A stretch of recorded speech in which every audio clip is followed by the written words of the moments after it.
muraho, nitwa Sandrine Isheja, ndi umunyamakuru. Nizere ko umeze neza kandi uri kubahiriza amabwiriza yo kuguma mu rugo. Nanjye ndi mu rugo, ndi muri sport mu gitondo. Nicyo kintu nkunda gukora mu gitondo cya kare nkibyuka. Nta nifunguro rya mu gitondo ndafata mu rwego rwo kugira ngo nkomeze nubahirize amabwiriza yo kwirinda coronavirus, kugira ngo njye kwiruka kuri muhanda cyangwa muri gym hato utazanandura coronavirus cyangwa ukaba wayanduza n'abandi. Sport ushobora kuyikorera mu rugo byagufasha cyane yuko ntago uri gukora activite menshi, ushobora kuzisanga wagize umubyibuho utashakaga cyangwa se n'izindi ndwara. Ubwo rero ni byiza ko dukora sport mu rugo, ukayikorera mu rugo, ukaguma mu rugo.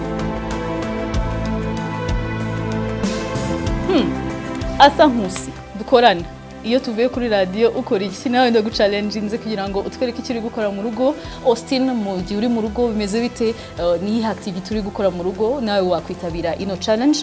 Ndetse na Antoinette niyo ngira ndiko ukunda guteka cyane kandi urabizi ese nibyo uri gukora mu rugo, nawe wadusangiza icyo uri gukora mu rugo. Ni #guma mu rugo youth challenge. Ubwo rero Imana ikomeze ibarinde, tukomeze twubahirize amabwiriza yashyizweho yo kwirinda coronavirus.